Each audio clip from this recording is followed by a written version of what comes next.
தங்கம், இங்க ஒரு உறவு வெறுத்து ஒதுக்குது அப்படின்னா தயவு செஞ்சு நீயா ஒதுங்கிரு தங்கம்.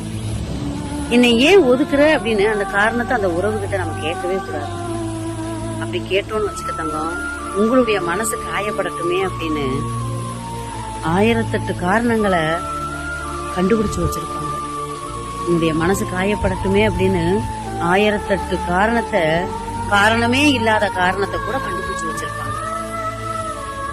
அந்த உறவு ஒதுக்குறதுக்கு முன்னாடி நம்ம ஒதுங்கிறது நம்மளுக்கான மரியாதையும் கூட, மதிப்பும் கூட. இவ்வளவு நாள் பழகுன அந்த பழக்கத்துக்கு மரியாதையுமே அதுதான் நான் நினைக்கிறேன் சாமி. இல்லையா தங்கம்?